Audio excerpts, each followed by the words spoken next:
Meus irmãos, a graça e a paz em nome de Jesus. Eu preciso falar assim que muito feliz de estar aqui mais uma vez, agradecendo a Deus por essa rica oportunidade, né? Muito bom nós estarmos aqui. Essa igreja é uma igreja que nós amamos. Essa igreja é uma igreja que tem assim caminhado conosco. Muitos têm nos visitado, graças a Deus, né?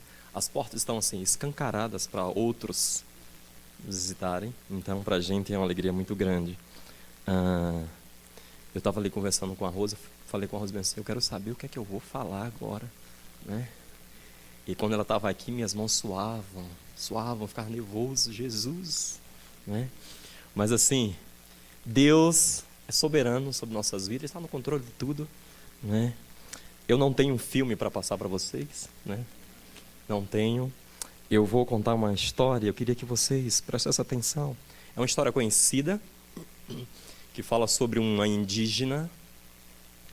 Hoje no Brasil acontece muito infanticídio, dentro de 20 etnias. Hoje no Brasil acontece infanticídio, quer dizer, criança que nasce com defeito, criança que nasce com alguma deficiência, gêmeos que nascem, um tem que morrer, filho que nasce sem pai, ele também tem que morrer. Então hoje nós também temos essa luta. E quando a Rosa colocou esse filme aqui, esse pequeno filme, eu fiquei pensando que grande desafio nós temos nas mãos, né? Grande desafio. E a história dessa índia chamada Hakani, uma história que andou muito aí, não só no Brasil, mas também no exterior.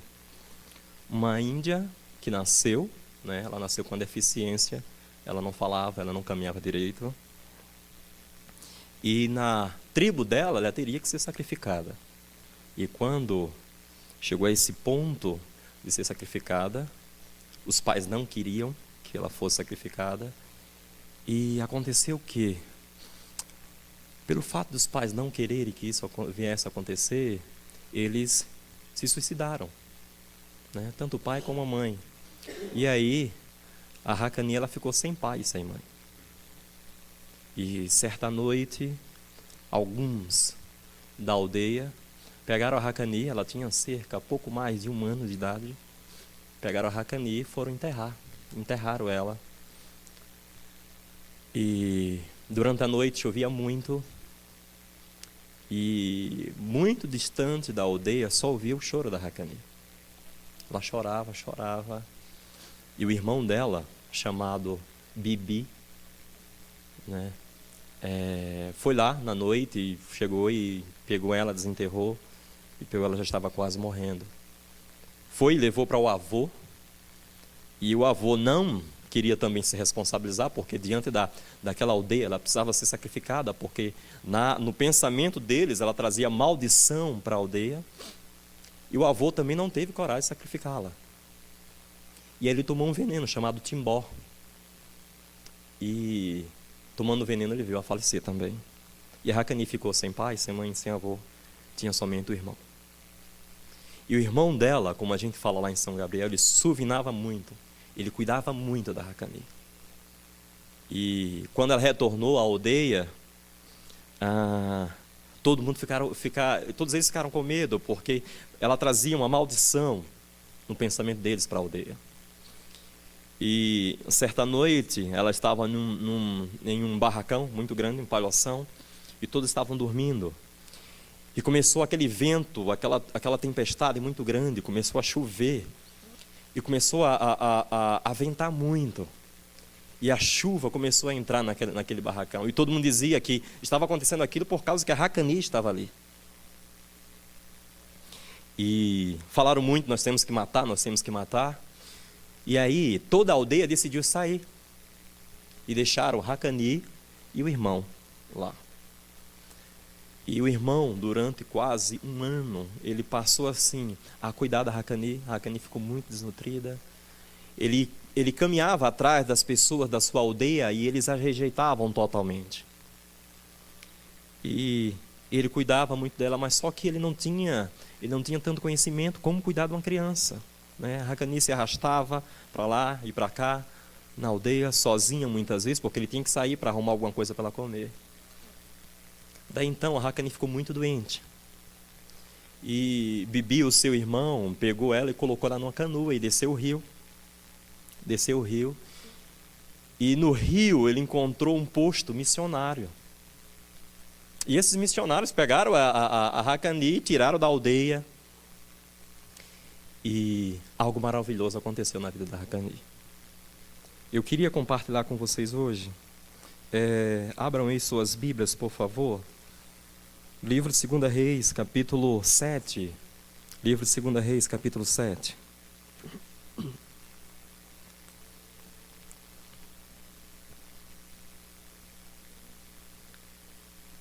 Livro de 2 Reis, capítulo 7, a partir do versículo 3.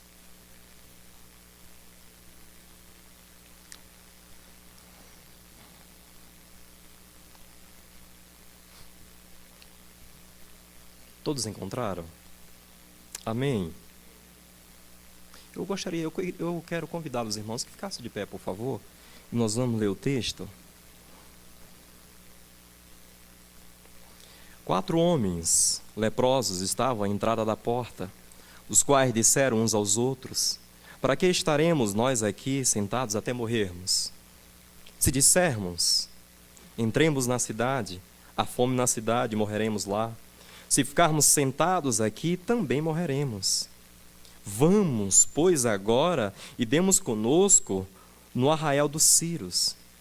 Se nos deixarem viver, viveremos. Se nos matarem, tão somente morreremos. Levantaram-se ao anoitecer para se dirigirem ao arraial dos Círios. E, tendo chegado à entrada do arraial, eis que não havia lá ninguém. Porque o Senhor fizera ouvir no arraial dos Círios ruído de carros e de cavalos e o ruído de um grande exército. De maneira que disseram uns aos outros: eis que o rei de Israel alugou contra nós os reis dos heteus, os reis dos egípcios, para virem contra nós.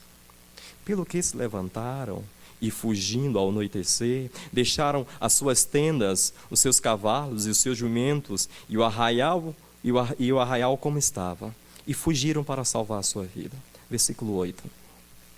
Chegando, pois, aqueles leprosos à entrada do arraial, entraram numa tenda, e comeram e beberam, e tomaram dali prata e ouro e vestes, e se foram, e os esconderam.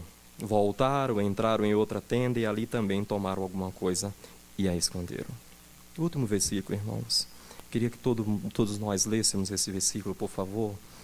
Então disseram uns aos outros: não fazemos bem, este é o dia de boas novas.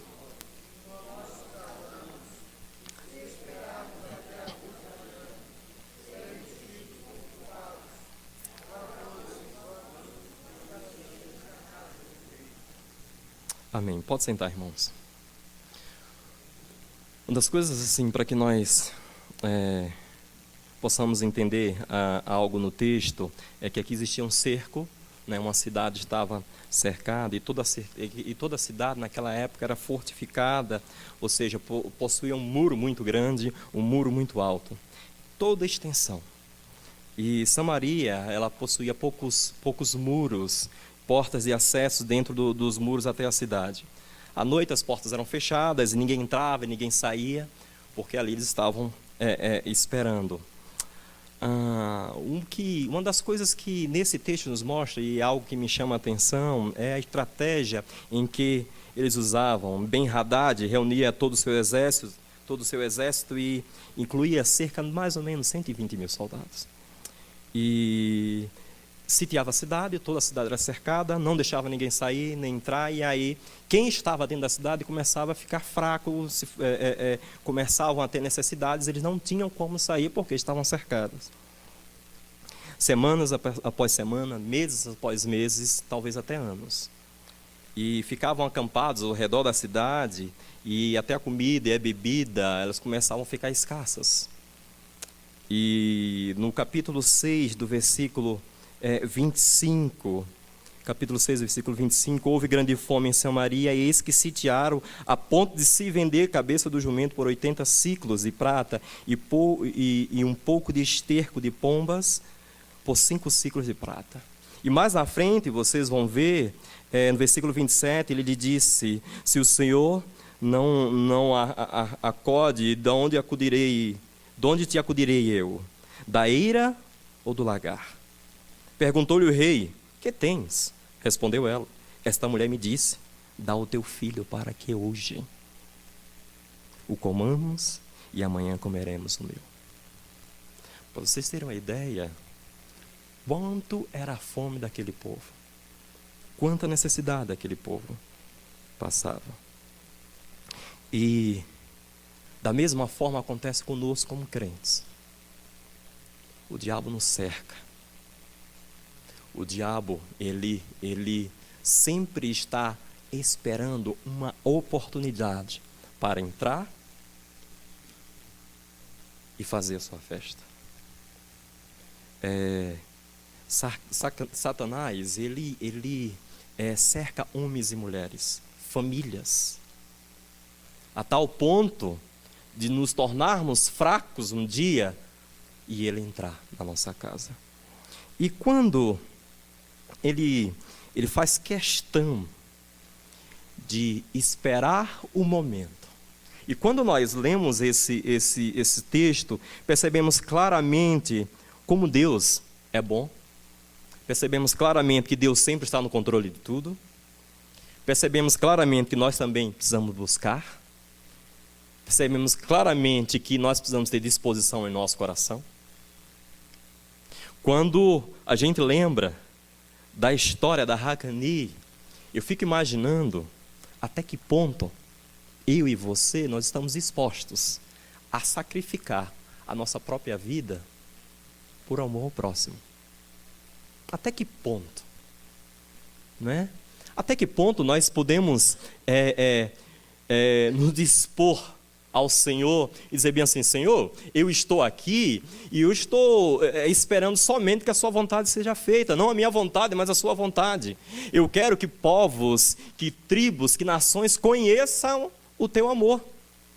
E eu estou disposto, e eu estou à sua disposição. Mas nós assim, muitas vezes nós não temos esse discurso, né? Nós não temos esse discurso. No versículo 5, tem uma palavra assim, que me chama muita atenção. Levantaram-se. Levantaram-se. Impressiona que Deus pode usar muito bem mulheres, poderia muito bem usar homens, mulheres importantes que ali se encontravam. Deus poderia muito bem ter usado o rei. Deus poderia muito bem, quem sabe, usar um dos príncipes, até mesmo levita, um sacerdote, qualquer outra pessoa. Deus poderia ter usado o capitão do exército, além de qualquer outra pessoa. Deus poderia também usar o seu profeta para avisar o povo que toda aquela situação estava resolvida, que Samaria estava livre. Mas Deus usa assim, instrumento aos nossos olhos humanos, que não eram nem dignos de estarem no meio do povo, de entrar na cidade. Quanto mais serem usados por Deus, quanto mais serem instrumentos, né, em uma situação em que aos olhos humanos estavam perdida, a situação estava perdida. Deus usou 4 homens. Deus usou 4 homens leprosos. E isto mostra claramente o amor de Deus por aqueles homens. Até que ponto nós estamos assim, dispostos a sacrificar a nossa própria vida por amor a Cristo pelos outros? Alguém aqui pode levantar a mão. Deus, eu sou um leproso, eu sou um pecador, né? E a Bíblia sempre compara a lepra com o pecado, e desse ponto de vista, naquele tempo, as pessoas deveriam morar fora da cidade, longe do seio da família, né?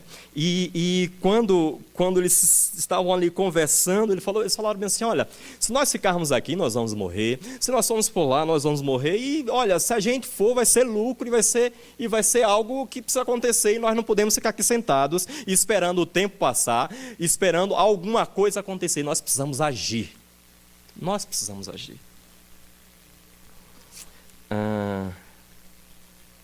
Deus pode muito bem usar-nos somente para louvar, para engrandecer o teu santo nome.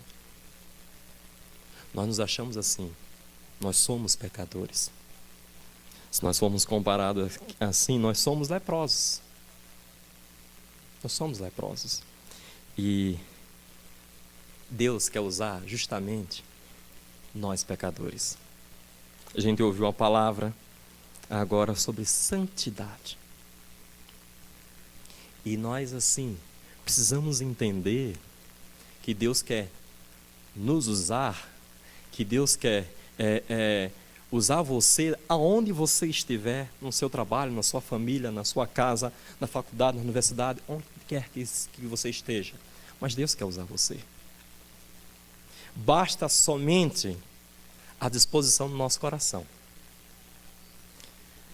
Eles, os leprosos, entraram em algumas tendas e levaram para esconder riquezas incontáveis e muita comida, fartando-se de tudo aquilo que tinha sido privado já há bastante tempo. Eu imagino, irmãos, aqueles homens chegando e vendo tanta comida, tanta fartura, e comendo e saciando aquela fome que há tanto tempo eles passavam. Eles nem estavam assim se lembrando, a princípio, da cidade que lá permanecia, de tudo que estava acontecendo. Como se o inimigo ainda não estivesse sido derrotado, morrendo sem saber que podia libertar-se, sair e alimentar-se daquele banquete que estava ali. Mas às vezes nós não entendemos que Deus já resolveu todas as situações de nossas vidas. Que Deus está a muitos passos à nossa frente. Às vezes, nós queremos ter o controle das situações e nós não imaginamos e nós não nos lembramos que Deus está no controle de tudo. Que Deus está no controle de tudo. Será que nós não fazemos o mesmo? Domingo após domingo, trabalho após trabalho, nos alimentamos, nos fartamos, a nossa alma e espírito, comendo de toda sorte de manjares espirituais, mostrado para nós através da palavra de Cristo, porém, não somos como os leprosos em sua segunda fase. Nós não escutamos a voz do Espírito Santo. E o Espírito Santo chega a gritar aos nossos ouvidos, para que nós possamos nos levantar do lugar, da inércia em que nós vivemos, muitas vezes, em que a igreja vive. O que nós precisamos entender é que Deus quer nos usar. Não basta somente a gente fazer missões, nós precisamos viver missões. Não basta somente nós investimos em missionários, precisamos estar junto com eles. É tão maravilhoso, irmãos. É tão maravilhoso nós sermos assim impactados pela palavra de Deus. É tão maravilhoso a gente ouvir e ver testemunhos de missionários. Eu lembro que quando as últimas pessoas que estiveram aqui, foram lá em São Gabriel, nós fomos numa aldeia chamada Dão. E lá existe uma missionária chamada Rose. Na realidade o nome dela é Rosane, a gente chama ela de Rose Dão. E para mim, a Rose é a verdadeira missionária. Uma mulher que deixou tudo e foi viver muitos e muitos anos com o povo Dão. E ela falando lá para as pessoas que estavam lá, e eu fiquei imaginando assim, meu Deus, se eu pudesse fazer, se eu fizesse 1% que essa mulher já fez, eu estou muito feliz. Eu estou muito feliz. E às vezes, irmãos, nós nos contentamos com pouca coisa. Vamos à igreja, saímos, ouvimos a palavra e saímos assim, olha, a palavra hoje foi uma bênção muito grande. Mas muitas vezes, nós só nos lembramos aqui. Saímos, temos oportunidade de pregar e nós não pregamos, temos oportunidade de falar de Jesus e nós não falamos. O que falta no nosso coração é disposição. Levantaram-se ao anoitecer para se dirigirem ao arraial dos Círios. Disposição no coração. Egoisticamente nós vivemos assim, em nossos guetos. Egoisticamente nós vivemos uma vida só nossa. Muitas vezes nós não nos permitimos a entrada de pessoas em nosso meio, a entrada de pessoas que não conhecem a Cristo. E aí nós somos desafiados a sair do nosso conforto, da nossa zona de conforto, para pregar o Evangelho. Professor Abraão, um homem que eu tenho discipulado desde o ano passado. O Carlos teve a oportunidade de conhecer. E a última vez que eu me encontrei com ele, eu estou fazendo discipulado, e eu falei bem assim: Abraão, olha, por mim eu batizaria você esse final de semana. E ele assim, chegou para mim: mas por que uma coisa assim não acontece? Porque a gente não vai logo batizar? Porque nós precisamos conversar algumas coisas. E a conversa dele é uma pessoa convertida, uma pessoa que conhece a Cristo, uma pessoa que já decidiu a sua vida. E aí nós começamos a falar sobre cultura. E ele falou bem assim: pastor, tem algumas coisas que eu acredito. Olha, eu acredito porque eu já passei por isso. Eu disse: é mesmo, Brão? O que foi que você já passou?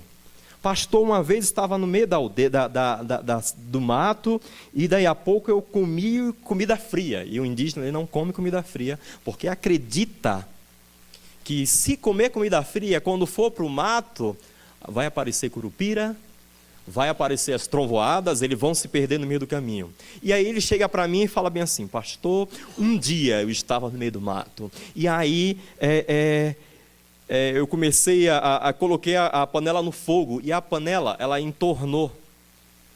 Né? Normalmente isso acontece.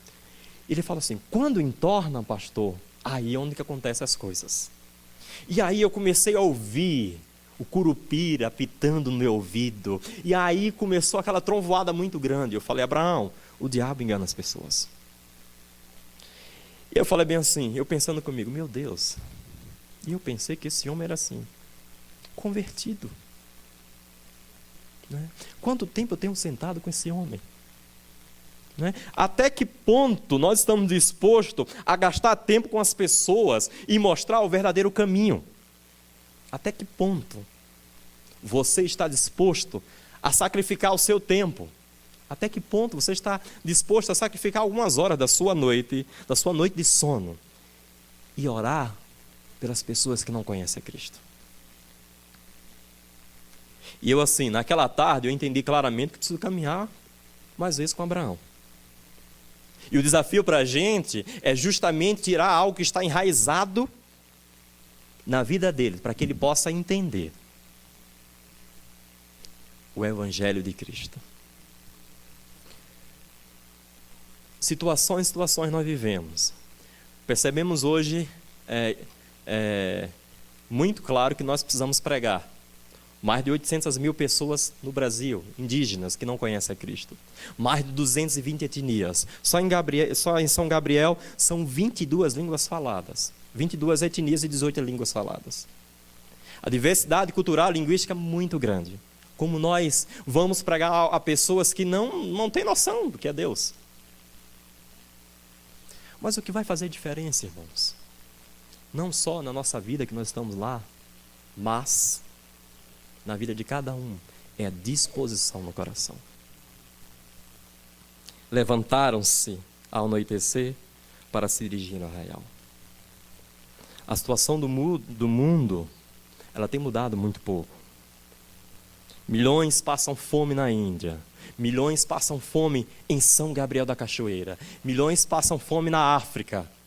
E a igreja? No Brasil, crianças são mutiladas, crianças são mortas. Será que nós não temos? Será que nós não temos tido a oportunidade de falar para essas pessoas: não matem suas crianças? E o que é que nós precisamos fazer para que mude toda a situação? O que é que você pretende fazer? Levantar-se da porta onde está sentado, esperar as coisas acontecer ou ir? Esse é o nosso desafio.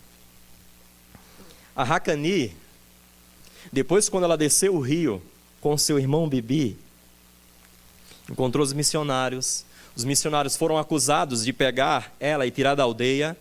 O Ministério Público tirou toda a equipe missionária da aldeia. Hoje não existe mais trabalho entre o Surahá, porque o Ministério Público tirou. A Racani hoje está no Havaí, foi adotada pela missionária, está estudando, quer fazer missiologia, quer ser missionária e quer voltar para o povo. Até que ponto nós estamos assim dispostos a sacrificar a nossa própria vida pelos outros? Eu queria deixar essa palavra com vocês. O Charles Studi, o fundador da Missão Amém, ele tem uma frase assim muito famosa: se Jesus Cristo é Deus e morreu por mim, nenhum sacrifício será tão grande que eu não possa fazer por Ele. Eu desafio vocês hoje a orar pelas pessoas que estão ao seu redor. Eu desafio a você hoje a pedir ao Senhor: Deus, coloca mais disposição no meu coração, para que pessoas venham conhecer a Cristo através da minha vida, através do meu testemunho. Eu gostaria de orar por você nesse momento. Eu gostaria que você ficasse de pé, lembrando assim da palavra que Deus nos falou hoje: santidade e disposição no coração de cada um. Reverendo Rocha, por favor, eu gostaria que você orasse.